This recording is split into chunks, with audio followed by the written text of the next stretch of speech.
Magandang gabi, mga kababayan ko. Hala, nangyari na. Ano na nangyari sa bayan natin? Ang Katoliko for the first time ever in the history of Catholicism sa Pilipinas, nagsalita na. Pinaparesign ang lahat sila ni BBM sa mga takawan na nangyayari sa ating bayan. Ito po ay ebidensya na talaga na walang kwenta ka BBM, mag-resign ka na, putang ina mo. Punyeta ka talaga. Nagpagnanakaw lang ang ginagawa ninyo. Hindi nyo pa ba alam na ikaw, BBM, ang numero unong leader sa pagnanakaw? Kasi kung hindi, bakit walang takot magnanakaw ang lahat? Dahil po sa magnanakaw din ang Pangulo. Tumatanggap ka ng 2 bilyon kada buwan. So, ngayon, meron ka bang puso na isasawata yung mga ibang nagnanakaw? Kasabot mo for the first time ever na nangyayari na naman ito. Impunity at its highest ang nangyayari nito. Tama po kayo, Argo.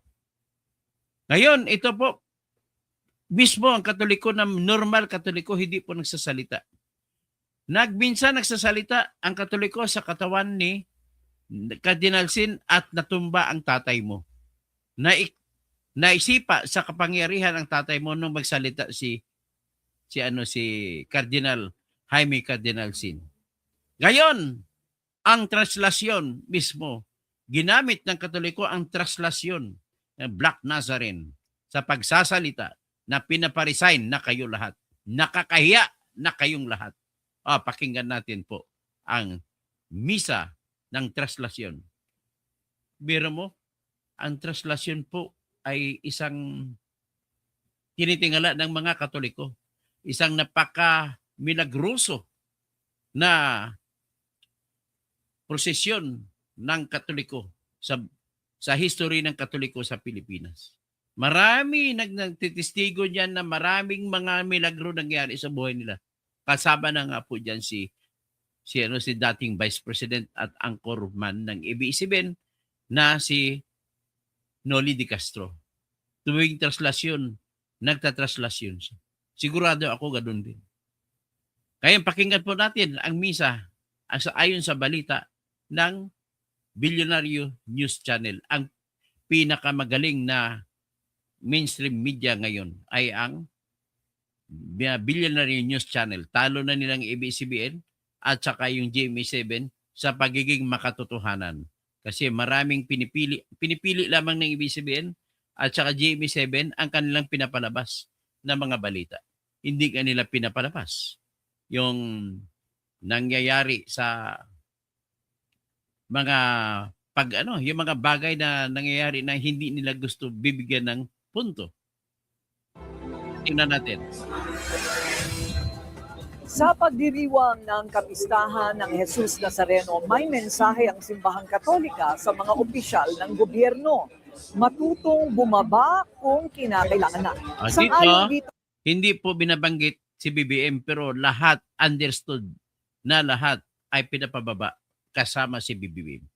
Ito ang ilang mga deboto. Ang hiling din nila makamit ang pagbabago. Narito ang agenda report ni Elijah Bonzo. Mga kapatid, matuto tayo kay Jesus Nazareno na bumaba ng kusa alang-alang sa pag-ibig. Para sa Misa Mayor sa kapistahan ng Poong Jesus Nazareno ngayong taon, tinumbok at kinondena ng Katolikang simbahan ang maugong na usapin ng korupsyon. Sa ating bayan ngayon, may mga ayaw bumaba kahit malina at bistado na. Ayaw. Ang nagsasalita po ay si Most Reverend Rufino Sescon Jr. na Bishop ng Balanga, Bataan. Bumaba kahit pahirap na sa bayan. Ayaw bumaba kahit nagdurusa na ang mga mahihirap. Ayaw bumaba kahit binabaha na at nasisira na ang bayan. Ayaw bumaba kahit hindi karapat-dapat. Tumigil na Tama Tumigil na, tama na. na. Maawa na kayo sa taong bayan. Mahiya naman kayo. Mahiya naman kayo, BBM. Iyan ang totoong salita na mahiya naman kayo. Hindi yung salita mo sa yung suna. Mahiya naman kayo. Ikaw ang utak po ng lahat ng ito. Hindi po kayang magnakaw ng mga taong yan kung walang blessing sa iyo. Ganun lamang po. Maganda gabi, Bugs Adam. Pagpatuloy po natin. Bumaba na ng kusa. Dapat siyang tumaas at ako na may bumaba. Ito ang tema ng kapistahan ngayong 2026. Kaugnay nito, inudyok ng simbahan ang mga deboto ng Nazareno na mamuhay sa paraan kung paano namuhay si Jesucristo. Puno ng pagmamahal at pagpapakumbaba. Mga kapatid, kung bumaba si Jesus Nazareno para iangat tayo, tinatawag din niya tayong makibahagi para iangat ang ating bayan. Kaya bumaba ka na, BBM. Bumaba na kayo, Romualdez. Lahat-lahat kayo bumaba para iangat ang bayang Pilipinas. Iangat ang ating kapwa. Iangat ang dangal ng bawat isa. Ang 46 na taong gulang na si Jomar, hindi natiyak na mabilang kung ilang beses na siyang dumalo sa traslasyon. Alas 9 pa lang ng gabi ng Huwebes, umalis na siya mula Antipolo para makinig sa Misa Mayor. At ang tumatak sa kanyang mensahe, bago, panata ko po na wag po magkasakit mga kamag-anak ko. Lahat ng may sakit gumaling. Di naman pwede yung pansarili lang eh. sumakay ng jeep si Jomar hanggang Quezon City at mula ron nakayapak siyang naglakad papuntang Quirino Grandstand. Bit-bit ng imahe ni Jesucristong halos 5 kilo raw ang bigat. Ayon sa Manila Public Information Office, humigit kumulang 100,000 deboto ang dumulo ng Misa Mayor. Nagsimula ang traslasyon alas 4 ng umaga nang makalabas ang andas sa Quirino Grandstand. Mas maaga ito kaysa nakaraang taon na nagsimula alas 4:41 na ng umaga. Para sa agenda, Elijah Bonzo, Billionaire News Channel. Manatiling nakatutok sa Bilyonaryo News Channel. Sumubaybay Okay. Ano ang pag-usapan natin? Very, very short naman. Bakit? Ang unang tanong natin ay, matuto ba magmimilagro? Lalabas bang milagro? Ever since the world began, tanging divine intervention ang laging kailangan sa Pilipinas para magbago. May kakaunting pagbabago na nandiyo-dulo. Tandang-tanda ko po, ako'y isang estudyante sa Mindanao State University, Marawi. Noong 1986, nang nagkaroon ng people power na tinatawag. Isa roon sa dumalo sa people power ay ang aking kapatid na si Dennis Causa. Isa siya sa mga libu-libong mga tao na pumunta sa EDSA para idiin na lumayas na si Marcos Sr. sa tindi ng korupsyon na ginagawa nila. At ang korupsyon na napakatindi ngayon ay naulit na naman ito sa katauhan ng kanyang anak na si BBM na walang kwenta. Talagang ito yung pruweba na kapag ang presidente ay adik, walang gagawing maganda. Kapag ang president ay isang manyak, walang gagawing maganda. Kapag ang presidente ay isang magnanakaw na base sa mga mali-malitang mga bag ng pera, bilyon-bilyon na binibigay sa kanya mula noong Setyembre 2022 hanggang sa 2025 ay talagang walang maidudulot na maganda. Kapag ang presidente ay korap, ang mga taong sa ibaba ay mga korap din. Kapag ang mga korap ay gumagawa ng mga corruption, mga contractor gumagawa ng corruption, mga congressman gumagawa ng corruption, lahat-lahat ang mga tao sa ibaba ay gumagawa. Bakit sila matapang mangungurap? Bakit ang tapang nila magnanakaw? Kapag ang mga maraming mga peking pangyayari na ginagawa, kagaya ng pagpakamatay kuno si Cabral, ay hindi po totoong namatay yan. Maraming matindi po ang korupsyon na nangyayari. Hindi ito nangyari sa panahon ni Duterte na may mga korupsyon din na nangyayari. Hindi ito nangyayari sa panahon ni Noynoy na marami din korupsyon na nangyayari. Hindi ito nangyari sa panahon ni Gloria Macapagal na napakaraming corruption na nangyayari. Hindi ito nangyari sa panahon ni maliban kay Erap na sinundan niya, talagang nangyari dahil sa sobrang corrupt naman si Erap. At hindi rin ito nangyari kahit sobrang corruption din na ginawa ni FBR. Napakaraming mga centennial projects na naibulsa at binibenta ang ating mga bases. Asan? Nawala lahat. Panahon ni Cory Aquino, parang santa natin si Cory Aquino, pero ang dami niya mga tauhan ng mga kurakot, pero hindi nangyari itong nangyayari sa ngayon.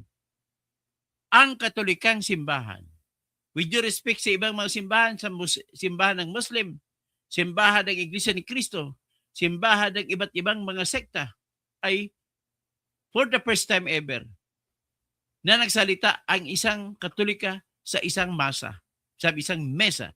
At ang ginamit pang mesa na opisyal na papalabas ng kanilang opisyal na salita ay no less than the miraculous activity or miraculous feast of Black Nazarene doon pa sa Quiapo. At ang nagsalita, opisyal na statement ng simbahang Katolika po yan. Twice it happened that the church has intervened in the affairs of the government. The first time happened in 1986 when Jaime Cardinal Sin talked inviting the people to support the group of then Colonel Gringo Honasan who was rebelling against Marcos Sr. It happened miraculously until on the February 26, President Marcos was driven out of the country. No thanks to then President Ronald Reagan. Dapat sana hindi na lang tinulungan lumayas. Dapat sana durugin siya. Lahat ng pamilya, lahat ng membro ng pamilya niya, gaya nung nangyari sa Tsar ng Russia noong inagaw ito ng mga Bolsheviks. 113 years na namumuno ang Tsar ng Russia, nagreklamo ang mga taong Ruso.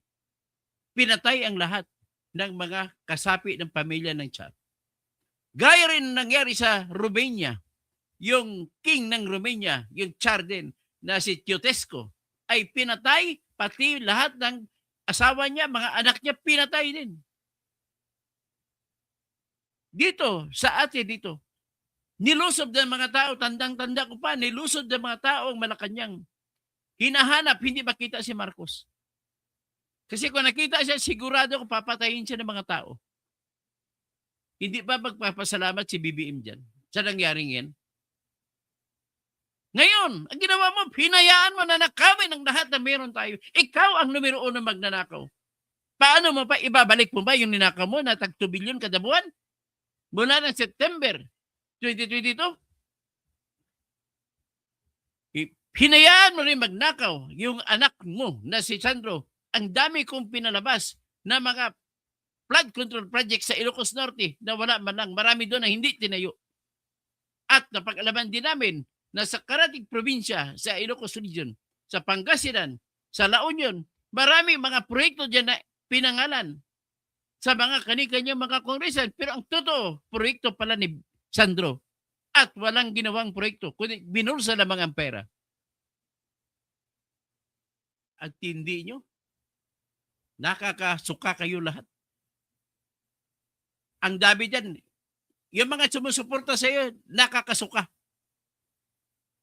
Lahat po na sumusuporta sa iyo, nakakasuka. Kaya tama na po si Colonel Audi Bungaw sa pagsasabi na wini-withdraw niya ang kanyang suporta kay BBM. Pero manatili siyang loyal sa Estado, sa tao, sa ating bayan, at saka sa kasundaluhan. Hinuli ninyo si retired General Romeo Pocis na inakusahan ninyo na sedition. May sedition ba dyan? Wala pong sedition. Ginagamit ninyo ang batas na sedition sa inyong pangangailangan. At total act of freedom of expression, hindi nyo na ginagalang.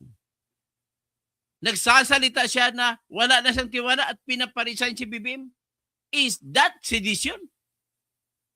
Hindi naman kaya ni Pocis na mahimok ang lahat ng mga sundalo at lahat ng mga mamayan para mag-aklas laban kay BBM.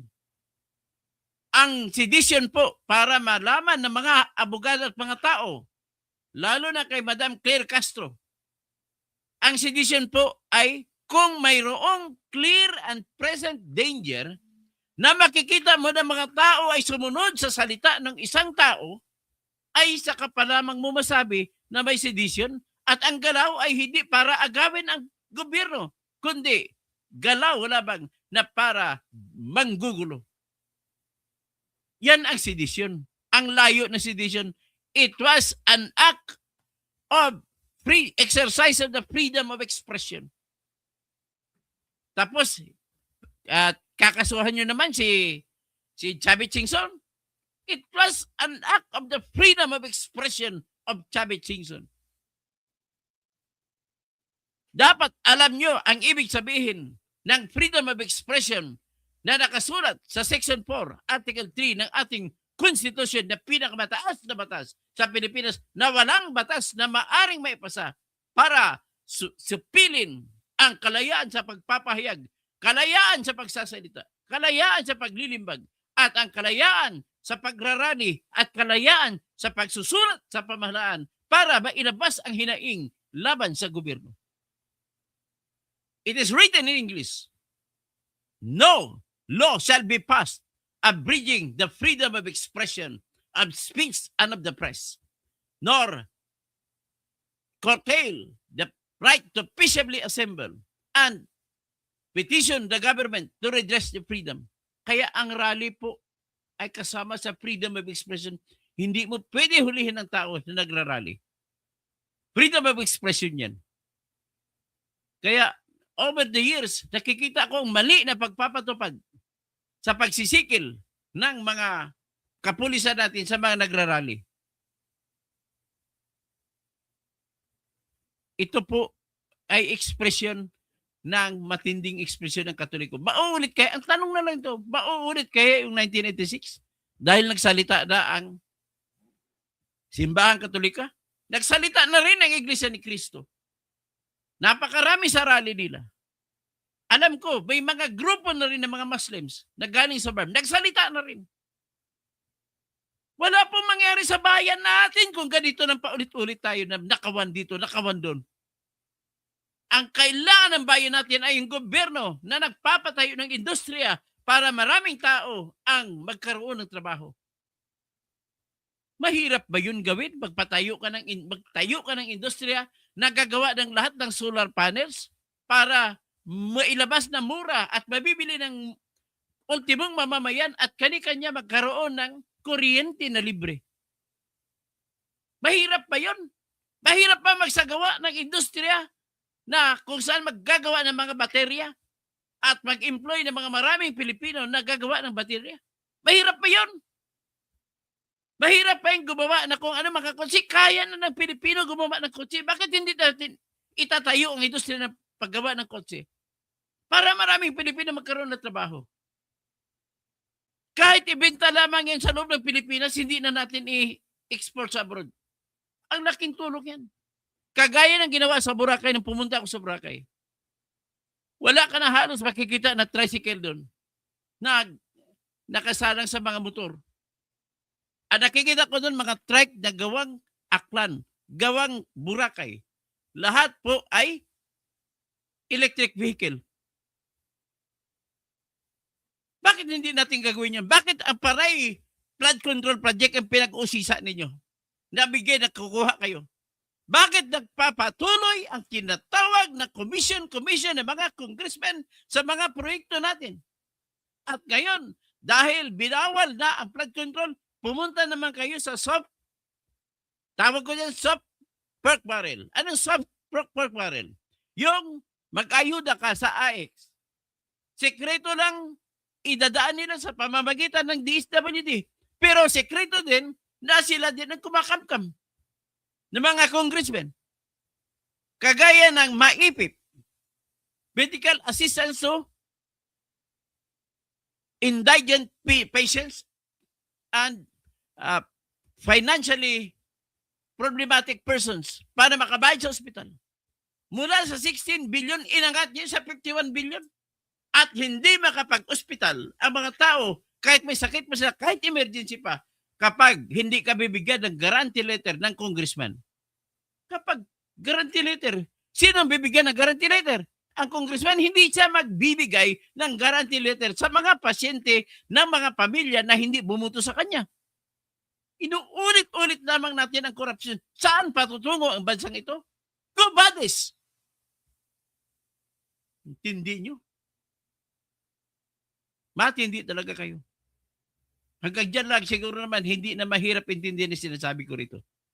Kaya tama lamang, antay ninyo, darating ang punto. Ano lang yan? Nagpupumigil lang ang mga sundalo. Sinasabi ko, pati mga pulis. Nagpupumigil lang sa damdamin nila. Hindi na nakapigil si Colonel Audi Bungaw. Marami pang Colonel Audi Bungaw ang lalabas. Tandaan niyo po yan. Ay, magbabasa lang ako ng comment kayo.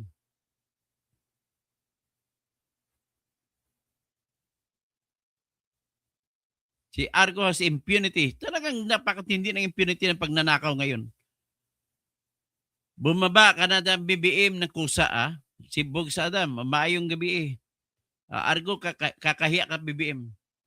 Si Christopher Muso, nakakahiya yan para sa ating presidente. Baba na lang talaga kung hindi mo na maintindihan yan, ang salita na yan. Albert Ingito, Brad, I'm proud of you, Padre.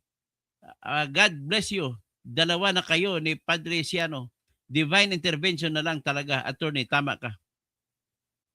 Christopher Moso, dapat kumilos na ang taong bayan. Huwag na intayin ang milagro pa. Nikki D, nakakahiya at nakakasuka ang administrasyon ngayon. Marshall Silerio, the end is near, si Bangag. Argo, I agree, host.